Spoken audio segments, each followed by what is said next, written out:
Hey everyone, I hope you're doing well and staying safe during this time. If you're new here, welcome to the channel. Like I said, thank you so much for checking me out. If you haven't done so, please make sure to hit that subscribe button just right below the video. Cool, thank you so much. I really do appreciate it. And if you're returning, welcome back. Thanks again for your support. I truly do appreciate having you here. Will Ripple's technology kill off its own clients? Because there are many in the world of crypto, in particular on the Bitcoin maximalist side, that believe that cryptocurrency, or as they'd like to believe mostly, Bitcoin, will just kill off the entire legacy financial system. All the banks on the planet, financial institutions, you name it, poof, all gone because Bitcoin makes them unnecessary. This is an actual belief. And so will any means to that end result in this happening? Will Ripple's clients cease to exist because of Bitcoin or XRP? Well, of course not. That's a childish idea that I've been pushing back against for some time. But some people still question, like, well, wait a minute, if XRP is just used as a bridge currency, couldn't individuals just use XRP themselves and move money around? Like, even if you're trying to do basically what RippleNet's on-demand liquidity is trying to do, convert from one fiat currency to another. Say the goal is to literally convert from the United States dollar to the Mexican peso, or just pick your currency. Well, you can manually make these types of transactions yourself. You know, you can move the XRP across borders yourselves without Ripple's technology, and so you can take out the middleman there. So you might think, well, wait a minute, since that's technologically true and possible, isn't Ripple's business model flawed?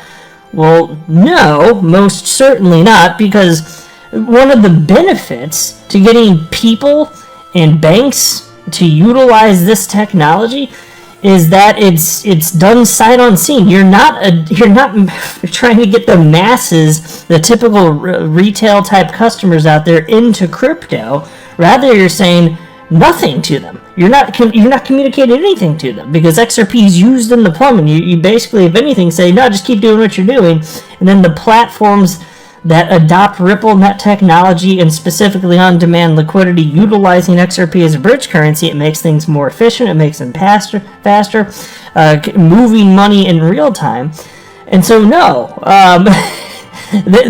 it's very difficult, as it turns out, to onboard people into crypto, and only about 2% of people on the planet have ever bought any crypto at any point in time.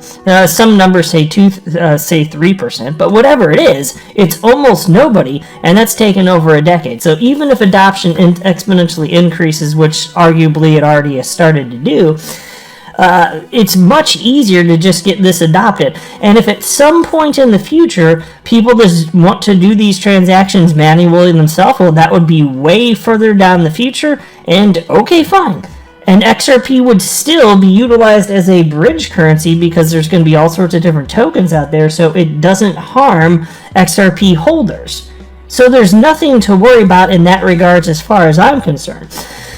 But there's this article from Business Cloud, which I came across thanks to my fellow XRP YouTuber Crypto Eddie. Just yesterday she shared this on Twitter, on her profile there. And I found the article interesting. So there are a couple key parts that I highlighted that I want to go ahead and run through with you and just try and shred this idea that Bitcoin maxis have, that banks are bad and they need to be torn down and they will cease to exist. It's a completely absurd position. But I do want to be clear, I don't have a financial background of any kind. I'm not offering financial advice, and you definitely should not buy or sell anything because of anything that I say or write. I'm just an enthusiast who enjoys making YouTube videos about crypto topics, but just as a hobby and just for fun.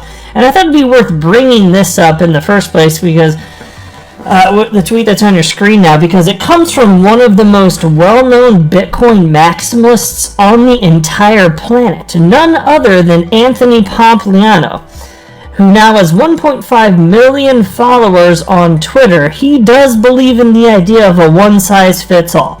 one crypto to rule them all. We don't need the rest of the stuff. Just build layer 2 and 3 technology on top of Bitcoin, rather than having a more reasonable foundation in terms of layer 1 technology. No. We did just Bitcoin. And why? Because it was the first. Because reasons. That's pretty much it. I've seen them make the case. I don't find it particularly compelling, and I'm pro Bitcoin, mind you. I've held Bitcoin since November 2017. I just don't think that it's a one coin to rule them all type of situation, which is why I've joked many times in the past. What's that? You wear a size 13 tennis shoe? Here's a size 6, bitch. Make it work. No, it's not a one-size-fits-all world. It's just not going to happen. But here's his tweet. And he said this many times. I pulled up one from August of 2019 where he simply wrote, "Long Bitcoin, short the bankers." Long Bitcoin, short the bankers. Now, of course, he loves it when the banks start to adopt Bitcoin, and he'll applaud them for that, but still he says long Bitcoin, short the bankers, which doesn't make a ton of sense for a number of reasons. And there have been articles written on it, like this one from Crypto News from March of 2019 titled, "Why Pomp Thinks You Should Long Bitcoin, Short the Bankers." And I want to read just the top right here. I don't want to read the whole article, but it reads as follows. "Trusting math and software code, Bitcoin, is a better plan than putting your faith in humans, the bankers. Bitcoin replaces, not improves, the current system, the same way electric lights replace gas lights." So there you go, folks. Bitcoin replaces the current system. It doesn't improve it. It completely replaces it. And this is a completely absurd idea.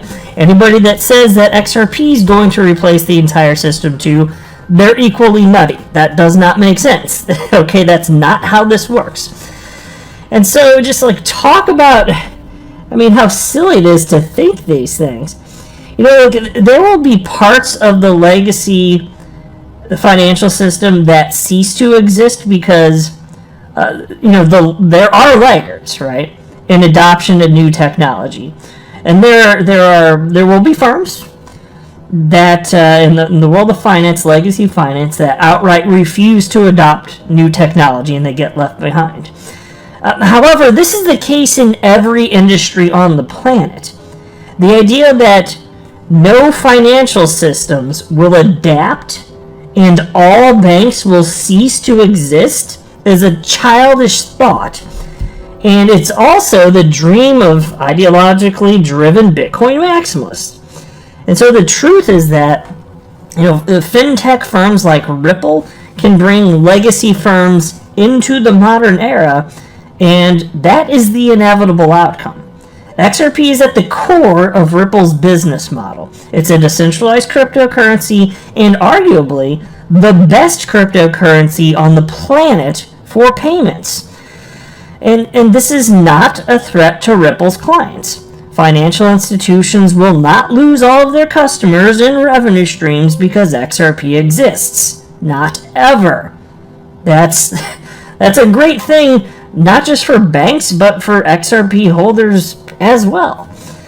And you can think there's so many reasons why. It's to think that banks just go away because Bitcoin is to not understand what banks do. And the value proposition. It's not that they wouldn't need a shift necessarily. They can just get more into crypto.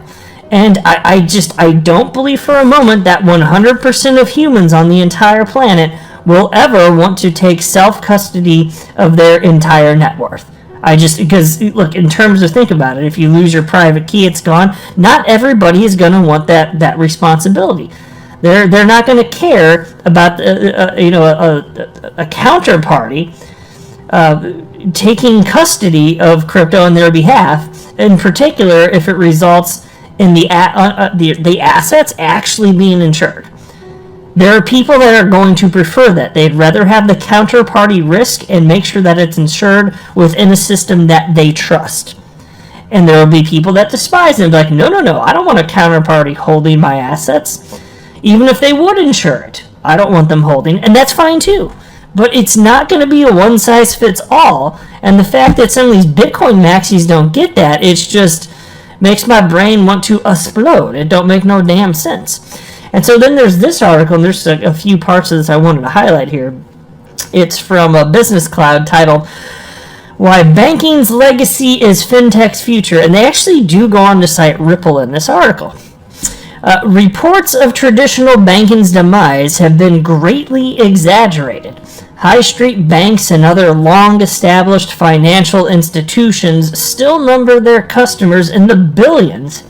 By comparison, even the most successful tech-savvy challengers are nothing but niche players.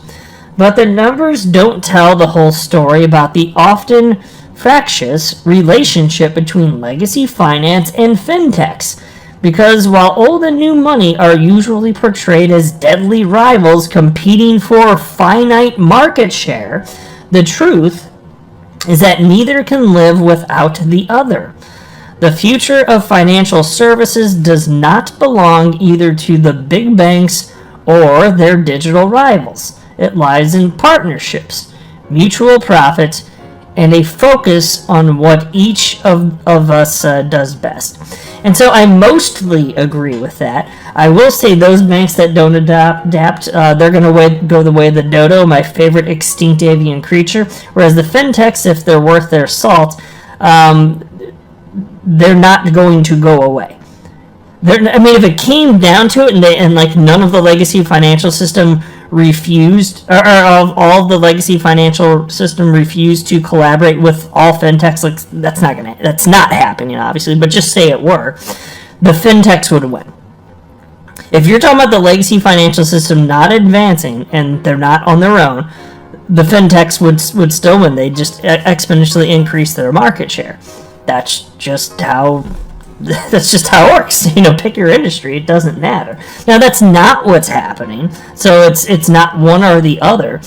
The truth is that you are seeing all sorts of blending of the old and the new. And Ripple's all about that. And they are beginning to have an exponential increase in terms of adoption with RippleNet and specifically with XRP as a bridge currency via on-demand liquidity.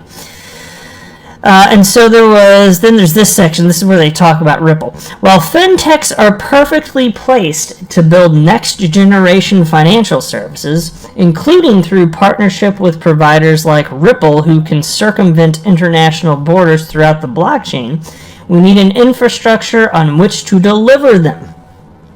That's why the war between legacy and fintech is a phony one.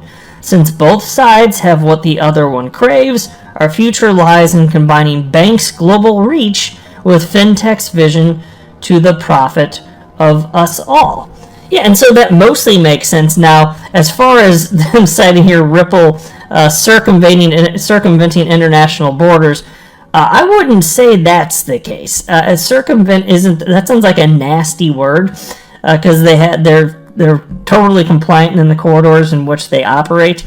When you say circumvent, it looks like they're trying to go outside of the system into the realm of shadiness and nefariousness, but that's not what's going on. So I certainly wouldn't have worded it like that, but I don't know, you tell me, maybe I'm just nitpicking.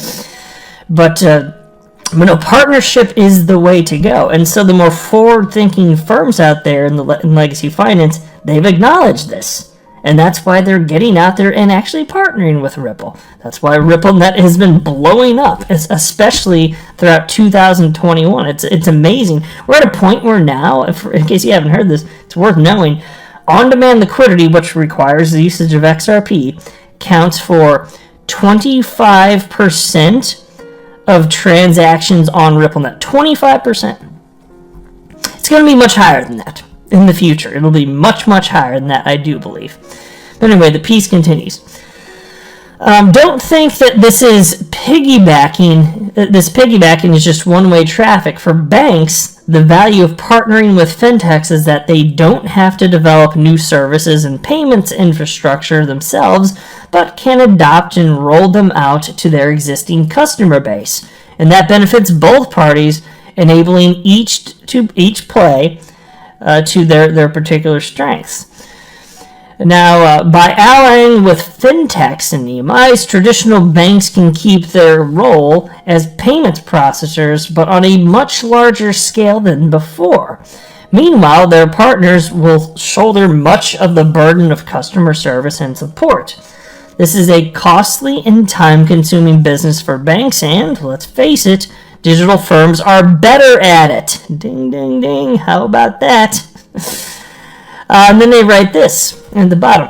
Maybe a few years ago, the idea of allying with a fintech would be fraught with risk, adding a layer of uncertainty between them and the customer and posing existential problems about compliance, fraud, AML, and KYC. So AML is anti-money laundering, KYC is know your customer. They're just legal requirements. But not a problem with RippleNet. Ripple does comply with all of these global requirements and the corridors that they operate in, period. Anyway, piece continues. But that's no longer an issue. Fintech is a rapidly maturing sector where regulatory oversight is as strict as for traditional banks. What's more, fintechs already use the same monitoring as banks or have already developed best-in-class systems alternatives. And so, look, I'll just to sum it all up, I just think the Bitcoin maxi thought process out there, it's illogical, it doesn't make sense, it's fantasy land, it's never going to happen, but there will be an increased adoption of cryptocurrencies. Hopefully Bitcoin's part of that, because I do like Bitcoin. People, to this point, we'll see if it changes, but people care about standards. Bitcoin's the first, so I'm not saying that first mover doesn't account for anything. In fact, that's part of the reason that XRP being applied for this use case as a bridge currency, that's meaningful, because standards do matter, so I'm acknowledging that. So Bitcoin may stick around forever. I'd like for it to. That would be fantastic. And if not, okay, we'll just be monitoring the entire space, and things evolve. Sometimes the first doesn't end up sticking around. Would you talk about any technology or platform, the earliest of internet websites? Sometimes the first to arrive, they don't end up lasting. So we'll see. I don't know. The open market gets to figure it out. That's why I love free and open markets. It's a messy process. Lots of people lose money. Lots of people make money. But that's how it should be. You're an adult. You get to place your own bets. You get to make your own investments. And you get to decide how much exposure you want to risky assets. I'm your guy. I will keep you posted. I'm your advocate. I'll be back on a daily basis, usually multiple times per day, with these videos to keep you updated with everything going on. So, I hope you enjoyed the video. If you haven't done so, make sure to hit that subscribe button. Feel free to share any of my videos with your friends, family, social media, or anybody who may care to listen. Thanks so much for your continued support. I'm always here for you. I want to help you through this time. So thank you so much for continuing to choose me. Enjoy your day, stay safe, and I'll catch you again probably in a couple hours. Thanks, everybody. See you later.